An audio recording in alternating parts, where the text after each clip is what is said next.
أعوذ بالله من الشيطان الرجيم. بسم الله الرحمن الرحيم.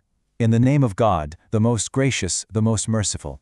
Today, we're going to explore something really profound, something that touches every single one of us, our departure from this world, and the kind of justice we're responsible for, even after we're no longer here. So, let's start with a question that really cuts right to the heart of it all. What's going to remain of you when you aren't around anymore to explain your actions or your intentions?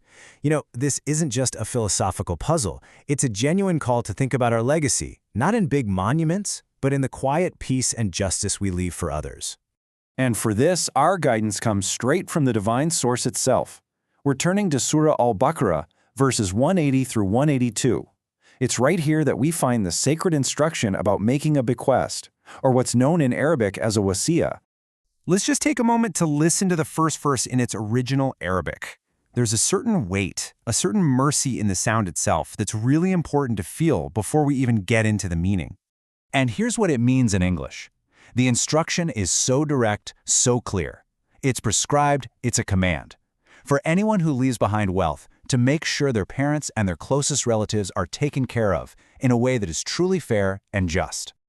Let's zoom in on the wording here because it's so precise. The word kutiba means this is prescribed. It's not a suggestion, it's a sacred duty. Wealth is called khayr, which means good. But here's the catch. It's only good if it's used justly. And then there's the term bil ma'ruf. This is absolutely crucial. It means fairness based on what is commonly recognized as right and decent, not just our personal feelings or whims. The message couldn't be clearer. We have to get this sorted out before our time is up. Okay, so the next verse takes it a step further. It talks about the absolute sanctity of this final testament. Listen to the gravity in these words. So once a final wish is made clear, changing it is a serious sin. The burden of responsibility actually shifts to the people who hear it, and God, who hears and knows all things, is the ultimate witness.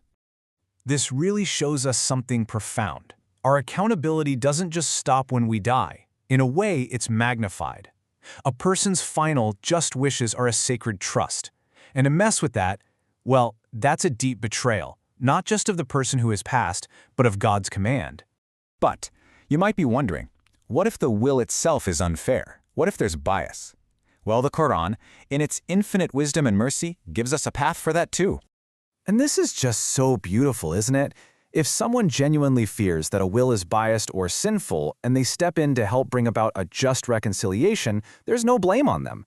This tells us that the ultimate goal is always true fairness, not just blindly following flawed human instructions. The law has to serve justice. Now, this guidance really unfolds in two layers. There's the obvious legal instruction, but beneath it there's a much deeper spiritual meaning. So let's explore both the outer, or zahir, and the inner, the batin, dimensions.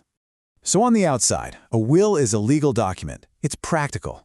It structures your legacy, prevents fights in the family. But on the inside, it's this incredibly profound spiritual act. It becomes a final act of worship, something that brings clarity to your conscience and helps discipline our attachment to this world. The great classical scholars like Ibn Kathir and al-Qurtubi really focused on this practical wisdom. They understood a basic human truth. When you mix grief with confusion about money, you have a recipe for disaster. So a clear, fair will is really an act of mercy. It protects the relationships of the very people you're leaving behind. Okay, so now let's journey a little deeper into the heart of this teaching. Because the Sufi masters, they saw the act of writing a will as something else entirely.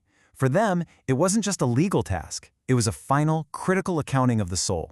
Al-Qushayri gives us this timeless gem of wisdom. This whole process, this bequest, it's about actively preparing to meet God. It's about taking ownership of our spiritual state and making sure that what we leave behind is peace and clarity, not chaos and messes for others to clean up. And Imam al-Ghazali, he offers such a deep psychological insight here. As we get closer to the end, our attachment to worldly things, it can actually get stronger. So writing a fair will becomes a spiritual exercise. It forces us to look that attachment in the eye and consciously let it go, to finally accept that none of it was ever really ours to begin with.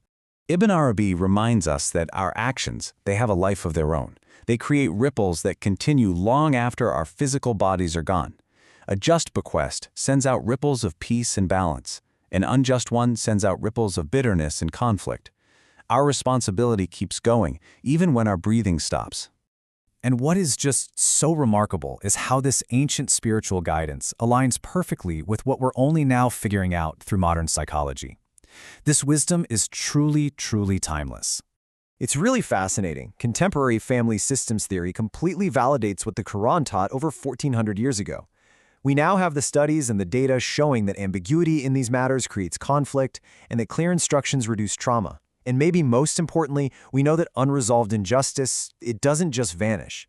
It becomes a heavy burden that gets passed down from one generation to the next. So, with all this in mind, the guidance becomes deeply personal, doesn't it? This isn't just theory anymore. It's really a call to look inside ourselves and prepare for our own departure, with intention, with consciousness, and with care. Let's just sit with these questions for a moment. If your time came tonight, what kind of confusion would you be leaving behind? Have you made your responsibilities clear? Have you tried to reconcile what can be reconciled? And have you started that deep spiritual work of letting go of what you must eventually leave behind anyway? And so we turn to God with this heartfelt prayer, this munajat. We ask that our final act in this world isn't one that causes more pain, but one that brings peace and order and justice to the people we cherish most. Amen. Because at the end of the day, our commitment to justice doesn't stop with our last breath. A truly just life is one that ends with a just and peaceful departure, making sure our legacy is one of harmony, not one of discord. This explainer was compiled with deep gratitude by Mir Ali Shah, who is a fellow seeker sharing through the Living the Wisdom of the Quran podcast. We humbly ask for forgiveness and acceptance for any AI-related mispronunciations or any other errors. Thank you so much for joining us in this reflection.